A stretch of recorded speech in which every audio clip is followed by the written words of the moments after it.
Hello everyone, welcome back to a online solution. मैं हूं अशफाक। आज हम इस वीडियो में पढ़ेंगे क्लास 10th भूगोल का चैप्टर नंबर 2। ये चैप्टर नंबर 2 है, ठीक है ना, और इसका नाम है कृषि।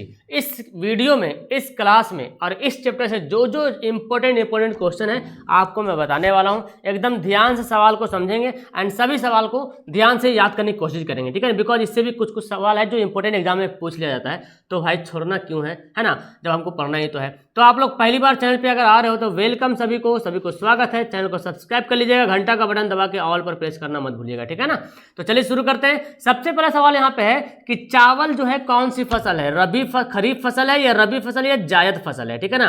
तो चावल जो है खरीफ फसल है। ये सवाल बहुत बार पूछा है, खरीफ फसल रबी फसल के बारे में बहुत बार सवाल आ चुका है एग्जाम में। सो आप ध्यान दीजिए, चावल कौन सा फसल है, चावल जो है वो खरीफ फसल है। इसको मिस मत कीजिएगा, भूलिएगा मत, ठीक है ना। चावल कौन सी फसल है, चावल जो है खरीफ फसल है। और रबी फसल आता है गेहूं, वो आगे सवाल आपको देखने को मिल जाएगा। तो रबी फसल खरीफ फसल आपको दिमाग में सेट रखना है, ठीक है ना। आगे बढ़ना है। काली मिट्टी उपयुक्त है, काली मिट्टी किस फसल के लिए उपयुक्त है, कपास के लिए, लीची के लिए या गेहूं के लिए या बाजरा के लिए।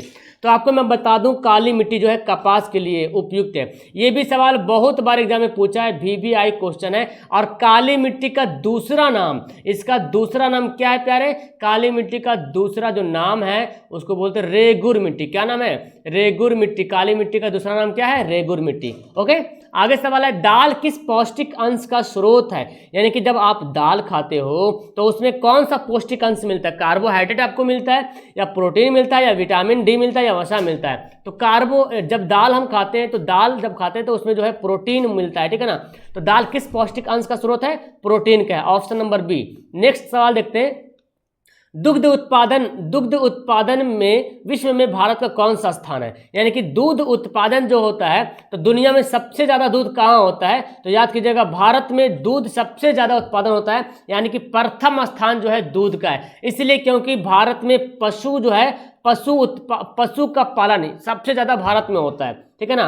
तो जाहिर सी बात है दूध का भी उत्पादन ज्यादा होता है। भैंस की परसेंट बहुत ज्यादा भारत में है, गाय भैंस की परसेंट जो है अदर देशों के मुकाबले में भारत देश में ज्यादा है, इसलिए भारत में जो है दूध का उत्पादन सबसे ज्यादा होता है, ठीक है ना। आगे सवाल है, कौन सी रबी फसल है। देखिए खरीफ फसल रबी फसल बहुत बार पूछा है, धान गेहूं जूट जवार। तो धान तो खरीफ फसल हो गया, गेहूं क्या हो गया, रबी फसल हो गया। गेहूं क्या हो गया, रबी फसल हो गया। सवाल को नोट कर लेना, ध्यान में रखना और मिस्टेक मत करना, कंफ्यूजन मत होना कभी कि खरीफ कौन है रबी कौन है, ठीक है ना। तो रबी फसल कौन हो जाएगा, गेहूं हो जाएगा। आगे है, जायद फसल का उत्पादन जो है किस मौसम में होता है। जायद फसल का उत्पादन जो है अक्सर जो है गर्मी के मौसम में होता है। गर्मी के मौसम में हम लोग तरबूज, खरबूज, ककड़ी वगैरह खाते हैं, वाटरमेलन जिसको बोलते हैं ना। सब्जी में देखें तो करेला हो गया, और सब्जी में देखें तो परूर हो गया। जो भी गर्मी के मौसम में जो सब खा रहे ना, जो फसल खा रहे, चाहे वो फल हो या तो फिर सब्जी हो, ठीक है ना। तो ये जो गर्मी के मौसम में जो फसल होती है ना, उसको क्या बोलते हैं, जायद फसल कहते हैं, ठीक है ना।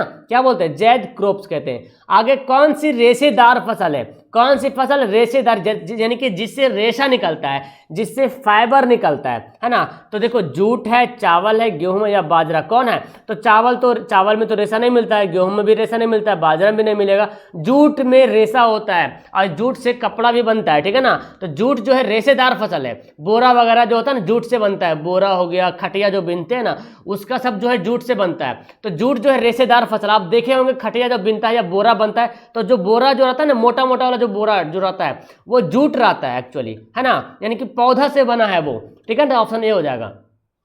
भारत में बाजरा की सर्वाधिक खेती कहाँ होती है। बाजरा महाराष्ट्र, गुजरात, राजस्थान, तमिलनाडु। बाजरा अक्सर जानते होंगे आप, जो कबूतरों वगैरह के खिलाने में ना सबसे ज्यादा इस्तेमाल करते हैं बाजरा को, ठीक है ना। तो बाजरा की खेती सबसे ज्यादा राजस्थान में होती है, इस बात को नोट कर लेंगे, बहुत इंपॉर्टेंट सवाल है। आगे सवाल है, कौन गेहूं का प्रमुख उत्पादक नहीं है। ये सवाल भी बहुत इंपॉर्टेंट, प्रैक्टिस सेट में भी आया और एग्जाम में पूछा जाने की संभावना है। कौन जो है इनमें से जो गेहूं का उत्पादक नहीं है, ठीक है ना, प्रमुख उत्पादक नहीं, उत्तर प्रदेश, मध्य प्रदेश, तमिलनाडु, राजस्थान, ठीक है ना।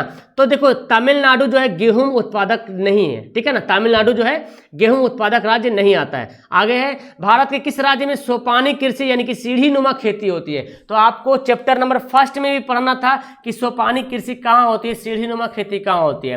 तो ये अक्सर खेती होती है पहाड़ी इलाकों में, पहाड़ी इलाका जहाँ है ना वहाँ जो है सीढ़ी नुमा खेती होती है। तो इन ऑप्शन में देखे जो है उत्तराखंड जो है पहाड़ी राज्य है, पहाड़ी इलाका, उत्तराखंड पूरा राज्य जो है पहाड़ी है, और पहाड़ पे जो है उत्तराखंड का अक्सर जो है शहर जो है ना पहाड़ पे ही बसा हुआ है, जैसे कि नैनीताल वगैरह सुने होंगे, शिमला हो गया, ये सब जो है उत्तराखंड में बसा हुआ है। तो याद करेंगे ऑप्शन नंबर डी होगा उत्तराखंड। यहाँ सोपानी कृषि भी और सीढ़ी नुमा खेती उसी को बोलते हैं। ओके, किस फसल की खेती रोपण कृषि के अंतर्गत नहीं होती है। तो रोपण कृषि को मतलब समझ रहे, रोपण कृषि का मतलब जिस फसल का उत्पादन जो है बिजनेस के पर्पज से करते हैं, बिजनेस के लिए करते हैं। तो देखिए कहवा जो कॉफी होता है ना, इसका उत्पादन किस लिए करते हैं। कोई आदमी, कोई किसान अगर कहवा का उत्पादन करेगा तो उतने पूरा का पूरा घर में नहीं रख पाएगा, वो पूरा खेती पूरा जो है बेच देगा, क्योंकि इस बेचने के लिए ये जो खेती करता है। कॉटन की जो खेती करता है बेचने के लिए करता है, चाय की खेती करता है बेचने के लिए करता है, बिजनेस के पर्पज से करता है। लेकिन धान की खेती अक्सर छोटे बड़े किसान जो है ना अक्सर धान की खेती करता है,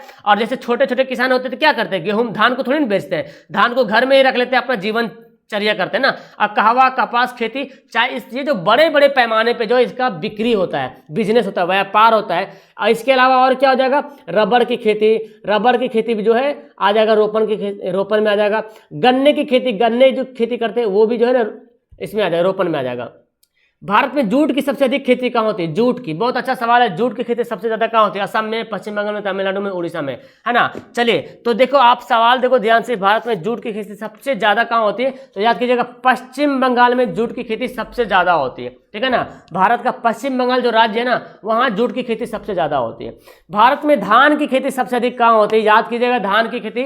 तो जैसे जूट की खेती याद करें ना पश्चिम बंगाल, धान जो है पश्चिम बंगाल में ज्यादा होता है। आपको पता है धान का कटोरा, खैर मध्य प्रदेश को बोलते हैं धान का कटोरा, मतलब छोटा कम जगह पे ज्यादा धान होना। लेकिन पश्चिम बंगाल में बहुत एरिया पे धान होता है। भारत में सबसे ज्यादा धान उत्पादन करता है कौन, पश्चिम बंगाल, वेस्ट बंगाल, है ना। और वहाँ के लोग देखिएगा बिना चावल खाए तो रहेगा ही नहीं रहेगा, चावल तो खाना उन्होंने, चावल जो है मुख्य फसल है। और चावल जो है, धान जो है ना, चावल भारत का भी सबसे पहला फसल माना जाता है, धान या चावल, ठीक है ना। आगे, किस राज्य में धान के सिंचित क्षेत्र अधिक मिलते हैं, किस राज्य में धान के सिंचित क्षेत्र जो है सबसे अधिक मिलते हैं, तो वो राज्य वही हो जाएगा पश्चिम बंगाल। यानी कि यहाँ जो धान के सिंचित क्षेत्र जो है सबसे ज्यादा मिलते हैं, यानी कि धान का उत्पादन ज्यादा होता है। आगे, भारत में ज्वार की सबसे अधिक खेती कहाँ होती है, ज्वार बाजरा, ये जो है ना फसल का नाम है, और शायद अभी तो उतना ज़्यादा देखने को नहीं मिलता है, बहुत कम पैमाने पे सब देखने को मिलता है, ठीक है ना। तो भारत में ज्वार की खेती सबसे ज़्यादा कहाँ होती है, महाराष्ट्र में, गुजरात में, उत्तर प्रदेश में, तमिलनाडु में। चलिए ओके, बहुत अच्छा यहाँ पे सवाल दिया है, ज्वार की खेती सबसे ज़्यादा कहाँ होती है, तो महाराष्ट्र में। याद कीजिएगा महाराष्ट्र में ज्वार की खेती जो है सबसे ज़्यादा होती है। आगे सवाल है, अधिक दिनों तक वर्षा का वियोग सहन किस, अधिक दिनों तक वर्षा का वियोग सहना किस फसल के लिए घातक सिद्ध होता है। यानी कि अगर कौन सा फसल है जो सबसे ज्यादा दिन तक पानी को बर्दाश्त नहीं कर सकता है, वो कौन सा है, चाय फसल है, और कहवा भी है। चाय और कहवा दोनों ऐसा फसल है इसको कम मात्रा में पानी चाहिए। अगर धान के जैसा पानी पटाइएगा ना तो भाई साहब ये चाय कहवा तो बस एकदम पूरा सत्यानाश हो जाएगा। इसलिए तो इसको पहाड़ी इलाका में खेती करते हैं, ढलान जगह पे खेती करते हैं। पहाड़ी इलाका रहे तो जहाँ से पहाड़ी इलाका रहेगा तब तो ढलान जगह बनेगा, है ना। अब ढलान जगह पे जब चाय और कहवा की खेती करते हैं तो पानी, जब बारिश जब होती है तो बारिश रुकेगी थोड़ी ना, जितना पानी चाहिए कहवा को, कॉफी को, उतना पानी ले लेता है और पानी जो है भस जाता है, ढल जाता है। तो इसको कम मात्रा में पानी चाहिए। ज्यादा गेहूं की तरह, धान की तरह पानी अगर दीजिएगा ना तो भाई साहब ये फसल खत्म हो जाएगा। ओके, किस फसल की खेती ढालू भूमि आवश्यक है, तो पता चल गया कपास की खेती की ढालू भूमि चाहिए। कपास और चाय इन दोनों के लिए ढालू भूमि। आप देखेंगे चाय की खेती देखिए, कभी यूट्यूब में सर्च कर देखिए या कभी गूगल पे देखिए चाय की खेती, तो जब भी चाय की खेती रहेगा तो देखिएगा ढलान, ऐसे ढलान बना रहेगा, ऐसे बना रहेगा, यहाँ पे खेती हो रहा है ना। तो जो ऊंचाई जगह पे खेती देखने को मिलेगा, ढलान जगह पे खेती देखने को मिलता है, ठीक है ना। आगे बढ़ते हैं। दक्षिण भारत में सबसे अधिक गन्ना का उत्पादन राज्य कौन सा है? यानी कि दक्षिण भारत में सबसे ज्यादा गन्ना का उत्पादन कहाँ होता है? दक्षिण भारत में कौन है यहाँ पे गन्ना का उत्पादन? तो ये हो जाएगा तमिलनाडु। तमिलनाडु में जो है गन्ना का उत्पादन सबसे ज्यादा होता है, तो दक्षिण भारत का राज्य भी है तमिलनाडु। ओके, ऑप्शन डी हो गया। नेक्स्ट पढ़ते हैं, चाय का सर्वप्रथम उत्पादक कहाँ आरंभ किया गया था? तो ये ना हमारे देश के बारे में बोला जा रहा है कि हमारे देश में चाय का सबसे पहले उत्पादन जो कहाँ शुरू किया गया था। ऐसे तो चाइना में यानी कि चीन में चाय की शुरुआत हुई थी, देखो नाम में मैच करा, चीन चाय है ना, तो चीन की सबसे पहले शुरू की गई थी चाय में, चीन में शुरुआत की गई थी चाय का। लेकिन भारत में जो है ब्रह्मपुत्र घाटी जो है ना वहाँ सबसे पहला उत्पादन हुआ था। ब्रह्मपुत्र यहाँ सबसे पहले उत्पादन हुआ था, आरंभ किया गया था चाय का ब्रह्मपुत्र घाटी में। और आज तो हर कोई चाय पे फिदा है, क्या जी, हम आप सब। हरित क्रांति का दूसरा चरण कब हुआ था बताइए? पहला चरण जो 1960 के आसपास में हुआ था, ठीक है ना, 1960 के आसपास में हुआ था पहला चरण हरित क्रांति। दूसरा चरण कब हुआ था? 1983-84 में दूसरा चरण हुआ था, ठीक है ना। तो ऑप्शन क्या हो जाएगा? डी यहाँ पे, सॉरी ए वाला आंसर जो होगा बिल्कुल सही आंसर हो जाएगा। हरित क्रांति समझ रहे ना, जो फसल ज्यादा जब उत्पादन होता है तो बोलते हैं हरित क्रांति हो गया। जैसे बोलते हैं क्रांति, समझ रहे, क्रांति आ गया, एक रेवोल्यूशन आ गया कि फसल ज्यादा उत्पादन हो गया तो बोले फसल की क्रांति होगी, हरित क्रांति हो गया। देखो आगे है, दुग्ध उत्पादन से संबंधित ऑपरेशन फ्लड 2 नामक योजना बनाया गया था। ऑपरेशन फ्लड 2, अब आपसे सवाल पूछा जाएगा कि ऑपरेशन फ्लड जो है किस उत्पादन से संबंधित है? तो याद कर लीजिएगा किस उत्पादन से है? दुग्ध उत्पादन से, यानी कि दूध उत्पादन से, दुग्ध मतलब दूध उत्पादन से। तो 1981 में जो है इस योजना को शुरू किया गया था, 1981 में, ठीक है ना। तो याद कीजिएगा 1981 हमारा राइट आंसर होगा। आगे बढ़ते, कौन एक कॉफी की किस्म नहीं है? देखो इस सवाल पूछा है बहुत बार, कॉफी की किस्म कौन है? अरेबिका, अरेबिका कॉफी की किस्म है, लिबेरिका भी कॉफी की किस्म है, रोबस्ता भी कॉफी की किस्म है, यूरेबिका जो है कॉफी की किस्म नहीं है। और आपको मैं बता दूं, अरेबिका के बारे में बहुत बार सवाल पूछा कि अरेबिका किसकी किस्म है, यानी कि कौन सी फसल की किस्म है अरेबिका? तो अरेबिका कौन सा है? हाँ, ये जो है कॉफी की किस्म है। तो याद करना मत भूलिएगा, इसको नोट भी कर लीजिएगा कि अरेबिका जो है कॉफी की किस्म है। ओके, आगे सवाल देखिए, पूर्वोत्तर भारत में कॉफी उत्पादन में अग्रणी राज्य कौन है? पूर्वोत्तर भारत में, भारत का जो पूर्वी भारत है ना, उसमें कॉफी का उत्पादन सबसे ज्यादा कहाँ होता है? तो याद कीजिएगा कर्नाटक में। पूर्वोत्तर भारत बोले या भारत का कौन सा राज्य बोले जहां कॉफी का उत्पादन सबसे ज्यादा होता है? तो कर्नाटक में कॉफी का उत्पादन सबसे ज्यादा होता है ना। कॉफी का प्रोडक्शन जो है सबसे ज्यादा कर्नाटक में होता है, ठीक है ना, कर्नाटका में। ऑप्शन नंबर ए हमारा राइट आंसर होगा। आगे पढ़ते हैं जी, कपास का मूल स्थान किस देश को माना जाता है? यानी कि सबसे ज्यादा कपास का उत्पादन जो है कहाँ होता है? तो आपको मैं बता दूं, भारत में। भारत में कपास को, भारत जो है कपास का मूल स्थान मानते हैं, मतलब कपास की खेती ज्यादा होती है भारत में, है ना। कपास के मतलब कॉटन, और कॉटन के मतलब रुई, जो हम लोग कपड़ा पहनते हैं, कॉटन का कपड़ा, है ना। अच्छा, बहुत लोग ऐसे बोलते हैं नहीं ये रुई का कपड़ा है, अब बहुत बोलते हैं नहीं कॉटन का कपड़ा है। अब उसको पता नहीं कि कॉटन को ही रुई बोला जाता है, अब कपास उसी को बोलते हैं। तिलहन के उत्पादन में भारत का कौन सा स्थान है? बताओ भाई। तेल उत्पादन करने में भाई साहब, तेल, है ना, तिलहन उत्पादन करने में भारत का स्थान पहला नंबर पे है, ठीक है ना। पहला नंबर पे भारत आता है तेल उत्पादन करने में, ठीक है ना। तो याद कीजिएगा इसका आंसर क्या हो जाएगा? ऑप्शन नंबर ए हो जाएगा। देखो, जैम, जेल, स्क्वाश इत्यादि का कच्चा माल क्या है? देखो, जैम, जेल, स्क्वाश इत्यादि का कच्चा माल क्या है? तो याद कीजिएगा फल, फल का जो कच्चा माल है, जैम, जेल, स्क्वाश इत्यादि का कच्चा माल क्या है?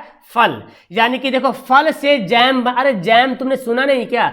जैम कुछ मतलब चटपटी टाइप का बनता है, फल से बनता है। जैसे मैं बोलता हूँ सीमेंट का कच्चा माल को ना चूना पत्थर है, तो जैम का जैम भी फल से बनता है। जेल, जेल तो सुने, बोलते हैं जेल खा रहे बच्चा लोग, जेल बहुत खाता है ना, तो फल से बनता है। स्क्वैश जो है फल से बनता है। तो इन सभी का कच्चा माल कौन है? फल है। ओके, ऑप्शन नंबर सी यहाँ पे राइट आंसर होगा। उजला सोना कैसे कहते हैं? व्हाइट गोल्ड, उजला सोना। हमने पढ़ा काला सोना, है ना, काला सोना पढ़ा, ठीक है ना। यहाँ पे सफेद सोना किसको बोलेंगे? जूट को, कपास को, नारियल को, गन्ना को। इसका मतलब इसमें से जिसका शकल व्हाइट रहेगा, तो कॉटन का शकल जो है ना, कॉटन की जो शकल है वो व्हाइट रहता है। कॉटन कैसा रहता है? सफेद रहता है। तो इसलिए कॉटन को बोलते हैं व्हाइट गोल्ड, बोलते हैं उजला सोना बोलते हैं। याद कर लीजिएगा, जूट को नहीं बोलते उजला सोना, कॉटन को उजला सोना बोला जाता है, कपास को, रुई को उजला सोना बोलते हैं, ठीक है ना। और काला सोना भाई साहब, आहा, कोयला को बोलते हैं काला सोना। ओके, चलो आगे बढ़ते हैं। देखो, रबी फसल को बुआई किस माह आरंभ होती है? रबी फसल मतलब समझ रहे हैं ना, गेहूं, गेहूं वाला जो फसल है, इसकी बुआई जो अक्टूबर नवंबर में, तो अक्टूबर नवंबर में बारिश वगैरह होती है ना, बारिश खत्म हो जाती है, मतलब ठंडा के थोड़ा ठंडा, हल्का हल्का ठंडा रहता है, या तो बारिश खत्म के होने का रहता है, तब जाके गेहूं को रोपते हैं। और जब गर्मी होता है मार्च अप्रैल में इसको काट लेते हैं, है ना। और फिर जो है जून जुलाई में धान को रोप देते हैं, खरीफ फसल को जून जुलाई में। चाय में किस पदार्थ की उपस्थिति के कारण उसमें ताजगी महसूस होती है? देखते हैं, चाय जब पीते हैं ना तो आपको ताजगी लगता है, आहा कितना मजा आया। जब ज्यादा टेंशन होता है तो क्या पीते हैं? चाय ही तो पीते हैं, एक सहारा है सभी के लिए, है ना चाय। जब ज्यादा टेंशन होता है तो क्या पीते हैं? चाय पीते हैं। और चाय में थीन नाम का एक उत्तेजक पदार्थ होता है, उत्तेजक, जिसके वजह से हमको लगता है ताजगी महसूस होता है।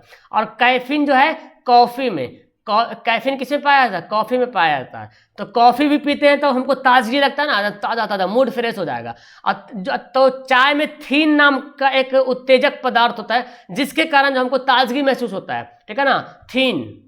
तो चाय में थीन, कॉफी में कैफीन। ओके, आगे बढ़ते हैं। अंतर्राष्ट्रीय फसल अनुसंधान केंद्र कहाँ है? फसल अनुसंधान केंद्र, अंतरराष्ट्रीय, इंटरनेशनल क्रॉप रिसर्च सेंटर, मतलब इंटरनेशनल क्रॉप फसल का रिसर्च किया जाएगा, कौन सा सही है खराब है, कहाँ है भाई? तो ये है हैदराबाद में, है ना, आप समझ रहे हैं ना, हैदराबाद में अंतर्राष्ट्रीय फसल अनुसंधान केंद्र है, इंटरनेशनल क्रॉप रिसर्च सेंटर, मतलब समझ रहे हैं, फसल का रिसर्च किया जाता है हैदराबाद में। आगे, कौन रबी फसल है? देखो रबी फसल आ गया फिर से, कपास, गन्ना, चावल, मोटे अनाज। बताओ तो चना, चना जो है रबी फसल है, आपको पता है चना? अरे भाई साहब, गेहूं, गेहूं के ही खेती के टाइम में चना को बोया जाता है। जब गेहूं की खेती होता है, देखते होंगे आप गांव में, देखिए गेहूं की खेती भी हो रहा और बगल में चना की भी खेती हो रहा। गेहूं भी हो गया रबी फसल और चना, यानी कि गेहूं के खेती के टाइम जो फसल हो रहा समझो रबी फसल है, और धान की खेती के समय जो फसल हो रहा समझो खरीफ फसल है, ठीक है ना। झूम खेती भारत में किस भाग में होती है? अब बताओ झूम खेती क्या होती है भाई? झूम खेती के बारे में समझे तो थोड़ा सा, है ना, क्योंकि बहुत जरूरी। झूम खेती, झूम मतलब क्या समझ, झूमते रहना? अरे नहीं, झूम खेती बोलते हैं, जैसे मान ली कि यहाँ पे खेती किया एक जगह, और यहाँ पे जब तक खेती किया तब तक इस मिट्टी में उर्वरक शक्ति बना रहा, और जब उर्वरक शक्ति खत्म हो गया इसको छोड़ के कहीं फिर दूसरा जगह पेड़ उड़ काटे, जंगल काटे, फिर वहाँ खेती। अक्सर आदिवासी लोग ऐसा करता है, झूम की खेती जो है ना, आदिवासी लोग ऐसा करता है, जैसे घूमते रहता है, जंगल उंगल काट लिया, वहीं पे घर बना लिया, 15-20 साल वहीं रह रहा, अब झूम खेती कर रहा। अब जैसे देखा कि अब इस खेत में फसल नहीं उग रहा है सही से, फिर वहां से माइग्रेट हो गया, कहीं दूसरा जगह चल गया, फिर वहां के कहीं जंगल में चल गया, वहां के जंगल को काटा, है ना, पेड़ पौधों काटा, वहां पे खेती करने लगा। तो ऐसी खेती को झूम खेती कहते हैं। और ये खेती जो है कहाँ होती है? बहुत अच्छा सवाल है। झूम की खेती जो है किस क्षेत्र में होती है? ओके, तो याद कीजिएगा, हाँ, पूर्वी भारत, पूर्वोत्तर में, पूर्व और उत्तर भारत में, पूर्वोत्तर मतलब क्या हुआ? पूर्व और उत्तर भारत क्षेत्र में जो है झूम की खेती होती है। विश्व में चाय का उत्पादन उत्पादक देश कौन है? विश्व में चाय का सबसे बड़ा उत्पादक क्षेत्र बताओ भाई, चाय का सबसे बड़ा उत्पादक, चाय का के लिए, चाय से बहुत सारा सवाल आ रहा ना, चाय का सबसे बड़ा उत्पादक क्षेत्र कौन हो जाएगा? चीन हो जाएगा, चीन। चाय सबसे ज्यादा उत्पादन कहाँ होता है? चीन में होता है। भारत दूसरा नंबर पे आता है चाय का, भारत जो है सेकेंड नंबर पे, पहला नंबर पे, फर्स्ट नंबर पे आता है कौन? चाइना आता है, और सेकेंड नंबर पे चीन आता है, भारत आता है। भारत की नारियल प्रदेश किसे कहते हैं? भारत की, तो बताओ भाई, भारत का नारियल प्रदेश किसको बोलते हैं? नारियल, और केरल में नारियल ही यूज करते हैं, जहां पे हम लोग सरसों का तेल यूज करते हैं खाने बनाने में, केरल में नारियल का यूज करते हैं, सब्जी वगैरह बनता है तो नारियल का तेल यूज करता है। अगर आप केरल जाओगे ना तो आपको वहाँ खाने का डिश का जो है जो ना मज़ा बदल जाए, क्योंकि हम लोग तो नारियल के तेल खा रहे हैं, रिफाइंड तेल खा रहे हैं, और केरल में आपको जो है, केरल में नारियल का तेल मिलेगा। हम लोग यहाँ सरसों का तेल, है ना, जौ का, कच्ची सरसों का तेल खा लेते हैं यहाँ पे, और क्या क्या होता है यार, बाजरा, अरे यार उसको क्या बोलता है, सरसों हो गया, सरसों के साथ एक और आता है ना, देखो नाम याद नहीं आ रहा, वो सब तेल हम लोग खा लेते हैं। लेकिन नारियल का तेल जो है कहाँ मिलेगा? केरल मिलेगा, केरल के लोग खाते हैं, इधर नारियल का तेल नहीं मिलता जल्दी। हाँ मिलेगा, हम लोग इधर नारियल का तेल क्या यूज करते हैं? सर में यूज कर, बाल में यूज करते हैं। अब भाई वहाँ खाता है ना, हम लोग बाल में यूज करते हैं। कौन रोपण फसल नहीं है बताओ? फिर आगे रोपण फसल मतलब समझ रहे ना, जिसको हम लोग बिजनेस के रूप में इस्तेमाल करते हैं। तो गन्ना, गेहूं, गन्ना, चाय, रबड़। तो रबड़ तो है ही रोपण फसल, चाय भी है, गन्ना भी है, गेहूं जो है रोपण फसल नहीं है, गेहूं रोपण फसल नहीं है। सुनहरा रेशा किसे कहते हैं? वाह, सुनहरा रेशा। रेशा देखो, कपास भी रेशा है। सन तो समझ रहे हैं, अरे यहाँ पे सन सेंचुरी कुछ और है, यहाँ पे आ गए सन, दूसरा बोलते हैं सन है, सन पेड़ पौधा से निकलता है सन, जैसे पेड़ से सन निकलता है ना। नारियल देखते हैं, नारियल का भी देखिए, नारियल का रस्सी जानते हैं ना, रस्सी कैसे निकलता है? तो नारियल का फल जो होता है ना, उसी से रस्सी बना निकलता है ना। जब सूख जाता है तो नारियल का रस्सी बनता है, उसी से मिला मिला कर रस्सी बनाता है। तो जूट को बोलते हैं सुनहरा रेशा। जूट को क्या बोलते हैं? सुनहरा। जूट का फसल सुनहरा कलर का होता है जी, है ना। देखते हैं बोरा, देखो बोरा, जो मोटका मोटका बोरा रहता है, चावल वाला मोटा बोरा, उसका शकल देखो कैसा रहता है? सुनहरा टाइप का रहता है। वो यूज होते होते उसका शकल चेंज हो जाता है, लेकिन एक्चुअली पहले सुनहरा सोना टाइप कलर का रहता है, सुनहरा रेशा। गोल्डन फाइबर बोलते थे, गोल्डन फाइबर, ठीक है ना। पे फसल कौन है? पे मतलब ड्रिंकिंग क्रॉप, मतलब जिस फसल को हम पीते हैं। तंबाकू पीते हैं, अरे भाई साहब तंबाकू तो को धुआं पीते हैं हम लोग कॉफी को पीते हैं ना, कॉफी पीते हैं और चाय पीते हैं। तो कॉफी और चाय कौन सा फसल हो गया? पे फसल हो गया। नारियल को नहीं, नारियल को खाते हैं, मूंगफली भी खाते हैं। आगे, भारतीय कृषि की असफलता का प्रमुख कारण क्या है? भारतीय कृषि की असफलता, हमारा तो मतलब ये हुआ कि भारत अब कृषि में पीछे होते जा रहा। क्यों? क्योंकि यहाँ का मानसून जो है ना गड़बड़ा रहा। पानी जैसे टाइम पे होना चाहिए पानी नहीं हो पा रहा सही से। अब मतलब गर्मी का मौसम होना चाहिए तो गर्मी का मौसम लेट से हो रहा, सर्दी के मौसम में गर्मी हो रहा, सर्दी में पानी पड़ जा रहा है। ये क्या हो रहा? सर्दी का मौसम है एकदम 0 डिग्री पे है, एकदम बहुत ज्यादा सर्दी, पानी पड़ गया। बताओ भाई, गर्मी का मौसम में गर्मी ज्यादा नहीं आ रहा, बरसात का मौसम में बारिश नहीं हो रही सही से। तो ये सब जो है कृषि असफल हो रहा। भारत में कहवा का सबसे बड़ा उत्पादक राज्य, कहवा मैंने बता दिया, कॉफी। कहवा मतलब कॉफी, और कहाँ होता है? कर्नाटक में होता है, ठीक है ना। आगे, कौन सा निम्न से कौन सा उस कृषि प्रणाली को दर्शाता है जिससे एक ही फसल लंबे चौड़े क्षेत्र में होता है? मतलब एक ऐसा फसल जो लंबे चौड़े क्षेत्र में करते हैं। अब बताओ कौन सा फसल है जो लंबे चौड़े क्षेत्र में करेंगे? तो रोपण फसल करते हैं ना बहुत। अब देखो, चाय की खेती ना एक बार रोप देते हैं, 12 मास होते रहेगा चाय की खेती। अब बड़का जगह पे होगा, ये बड़का जगह पे होता है चाय की खेती, ठीक है ना, लंबे चौड़े जगह। कपास रोप दिए, 12 मास कपास होते रहेगा, धीरे से पानी मिलना चाहिए उसको, बस, है ना। गन्ना की खेती हो गया, रबर की खेती हो गया, ये सब ना बड़े बड़े पैमाने पे होता है। तो यानी कि रोपण फसल की खेती जो है बड़े बड़े पैमाने पे होता है, ठीक है ना। भारत में लगभग 2/3 तिहाई लोग जो है जीविका का आधार क्या है? कृषि। 2/3 लोग जो है कृषि पर डिपेंड है। ओके। आम के उत्पादन में भारत का स्थान क्या है? आम जो भारत में सबसे ज्यादा होता है, सबसे ज्यादा होता है आम भारत में, ठीक है ना। कपास की खेती के लिए कौन सी मिट्टी चाहिए? तो मैंने बताया कपास की खेती के लिए काली मिट्टी, है ना जी। काली मिट्टी जो है कपास की खेती के लिए होता है। गेहूं के उत्पादन में भारत का विश्व में कौन सा स्थान है? देखो भाई साहब, गेहूं के उत्पादन में भारत का विश्व में स्थान कौन है? बहुत अच्छा सवाल है जी, ठीक है ना। तो गेहूं के उत्पादन में भारत का जो स्थान है विश्व में, वो दूसरा नंबर पे है, ठीक है ना। दूसरा नंबर पे भारत का स्थान है, पहला नंबर पे नहीं, दूसरा नंबर पे है। भारत का सर्वप्रथम प्रमुख फसल कौन है? बताओ, सबसे पहला भारत का प्रमुख फसल है कौन? चावल है। चावल जो है भारत का पहला प्रमुख फसल है। दूसरा जो है गेहूं है, पहला चावल है। आजकल आदमी को चावल चाहिए। मूंगफली का उत्पादन भारत के किस राज्य में सबसे ज्यादा होता है? भाई साहब, गुजरात में सबसे ज्यादा मूंगफली का उत्पादन होता है। कहाँ? गुजरात में होता है। ओके।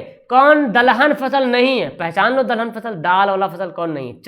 चना से दाल बनता है, बिल्कुल दाल बनता है जी। बाजरा से दो दिन दाल बनता है, मसूर से दाल बनता है, उड़द से दाल बनता है। बाजरा जो है दाल वाला फसल नहीं है ना। ऑप्शन बी हो जाएगा। कौन तिलहन फसल नहीं है? बताओ भाई। मूंगफली से तो तेल बनता है, हाँ मूंगफली से भी तेल बनता है, सरसों से भी तेल बनता है, सोयाबीन से भी तेल बनता है, और मसूर से तो दाल बनता है। ऑप्शन क्या हो जाएगा? डी हो जाएगा। किस फसल से हरित क्रांति की शुरुआत हुई थी? बताओ, मैंने बताया था हरित क्रांति जो शुरू में सबसे पहले जो हरित क्रांति हुई थी, किस फसल यानी कि कौन सा फसल सबसे ज्यादा शुरू में उत्पादन हुआ था? गेहूं का उत्पादन। और ये भी पता तो पंजाब क्षेत्र में, है ना, सबसे ज्यादा हुआ था। हरित क्रांति की शुरुआत गेहूं से ही हुई थी, यानी कि उस साल जो है गेहूं का उत्पादन बहुत ज्यादा हुआ था, ठीक है ना। और आखिरी सवाल है, हमारी मूलभूत आवश्यकता क्या है? मानव का सबसे पहला बेसिक नीड क्या है? क्या कपड़ा रोटी घर चाहिए तो हो जाएगा? मूलभूत मतलब एकदम सब कुछ रहे चाहे नहीं रहे, कपड़ा रोटी घर रहेगा चलेगा, या कपड़ा रोटी नौकरी रहेगा तो चलेगा, या कपड़ा रोटी गाड़ी रहेगा? मतलब आपके पास खाली कपड़ा है, रोटी है, गाड़ी है और कुछ नहीं, क्या जीवन जी सकते हैं, लेकिन सबसे मूल बेसिक क्या है? रोटी, मोबाइल, घर। मोबाइल क्या करेगा भाई रोटी, कपड़ा, घर, ये सबसे पहले होना चाहिए। सबसे पहला रोटी, कपड़ा, घर, उसके बाद ना नौकरी खोजिएगा चाहे जे खोजिएगा। नौकरी नहीं मिलेगा तो क्या कीजिएगा? घर जरूरी है। रोटी मतलब अनाज, चाहे कुछ भी अनाज हो, कपड़ा मतलब अपने जिस्म को ढकने के लिए, और घर मतलब अपने आप को ढकने के लिए, ठीक है ना। तो ये जरूरी है। तो मैंने यहाँ पे 50 सवाल बता दिया। अब ये अगर आप लोग इसका PDF उडीएफ लेना चाहते हो ना, तो आपको 82 10 42 32 00 इस पर आपको ओनली 250 रुपया पे करना होगा, सिर्फ 250 रुपया। पे फोन, गूगल पे, पेटीएम के माध्यम से आप पे कर सकते हो। और आप जो है ना, आपको हर वीडियो का PDF मिल जाएगा, हर चैप्टर का PDF मिलेगा, नोट्स मिलेगा, ठीक है ना। आप इस पर पे करके मुझे व्हाट्सअप कर देना, स्क्रीनशॉट भेज के अगर चाहिए तो। Okay, that's all. मिलते हैं नेक्स्ट वीडियो में। इस वीडियो को आप जो है हमारे वेबसाइट में भी जाके पढ़ सकते हो। डिस्क्रिप्शन में वेबसाइट का लिंक दिया हुआ है, कमेंट बॉक्स में दिया हुआ, वहाँ पे जाओ और वेबसाइट में जाकर उसको टेस्ट दे सकते हो। टेस्ट क्वेश्चन आपको वेबसाइट में मिल जाएगा। Okay, bye.